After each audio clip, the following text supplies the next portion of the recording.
Okay, hi YouTube, Mr. User Boss here, and this video is going to be a comparison between Rayman 3 on the GBA with Rayman Legends on the PlayStation Vita. So this is kind of an interesting video because I played both titles in their respective times and absolutely loved them. So both of these games have actually had a rating of 9.0 or higher on IGN and have been probably some of the best games on their respective platforms. Now bear in mind that Rayman 3 was exclusive to the GBA, but Rayman Legends is a multi-platform title. But in this video I'm just sort of comparing the two portable games. So how do the two portable gaming experiences compare? Right, well let's start with Rayman 3. So this game was released in 2003, so that's a long time ago. It's been nearly 12 years. And since then you can tell a lot has changed. So we'll start with the art style because I think that's where a lot of the obvious changes have been made. So even on the GBA, Rayman 3 looks incredible. It's probably one of the best looking games on the system, and it's kind of limited by the lower resolution display and lacking a more vibrant colour palette, but it actually looks very, very impressive. Even though it's 12 years old, I'm still actually enjoying its visual variety.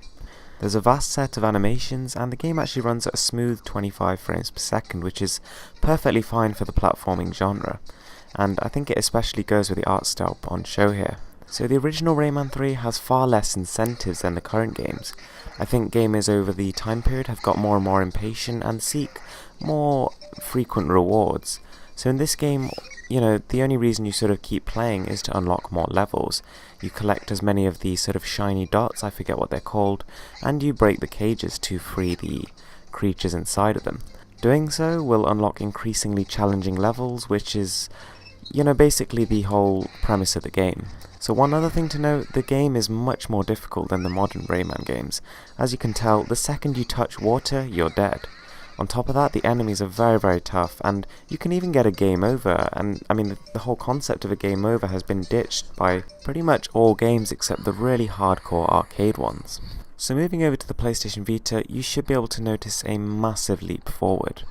So not only is the screen about 10 times better, colours are vibrant, resolution is so high compared to the Gameboy SP, and the screen is also much brighter, but the graphics have just been taken to a whole new level.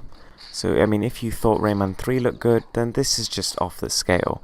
And I think in this case, the key is in the details. Just things like moving backgrounds, falling leaves, and the sheer interactivity with the world really brings the game to life. And, this is, I think, one of the areas where games have skyrocketed forward in the last 10 years. Now, Rayman Legends is massive. It is one of the biggest games I have ever seen, and if you really want to truly complete this game, there is just so much to do. I feel sorry for you.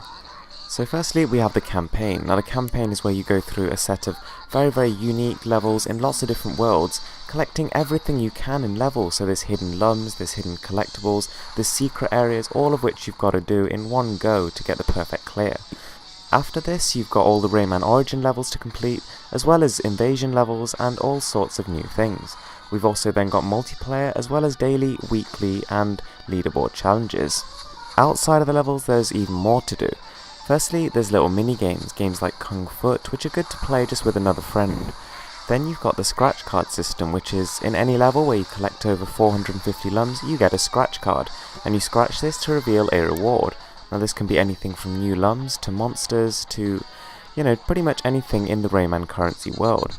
If, for example, you were to win some monsters, then every time you log into Rayman Legends on the Vita, you will get free lums, depending on the rarity of the creature. And this can be used to unlock new characters which have different moves, different abilities, and just have a different aesthetic, so there really is tons here. Now the difficulty of the game is something I was a little bit concerned about, but I don't think it gets in the way of the experience. There is no doubt that Rayman Legends is significantly easier as a game, but this not only makes it more accessible, but it also actually means that it's a bit less frustrating. There have been so many occasions on Rayman 3, for example, where I was at the last checkpoint in a level, just about to beat a boss, and then I game over and had to start the whole thing again. I think that, Rayman has actually evolved in a good way in this case, and I think that, the fact that it's a little bit easier and, you have unlimited checkpoints is probably only benefiting the series. The inclusion of multiplayer here is massive. I think the fact that you can actually go online, compete with friends, strangers, and anyone actually playing the game is just awesome. I mean, I think that in most genres, multiplayer probably doubles the actual amount of playable time, just because you're competing against real people, and I don't think that can actually ever be matched by CPUs. And I think the final touch on Rayman Legends, the sort of cherry on top that cements it as one of the best platformers of all time, is the big, juicy, ridiculously hard to get Platinum Trophy, and for all those people who are actually interested in that, that'll be a very fun, very challenging thing to aim for. So to conclude this video, I think Ubisoft have done a very good thing with Rayman. They've kept all the things that people loved about it, but they've made it more accessible to a wider audience and have adapted it to the things that people come to know and love in today's games.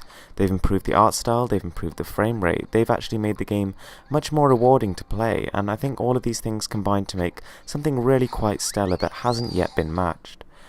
Anyway guys, thanks for watching. Please give this video a thumbs up and subscribe for more.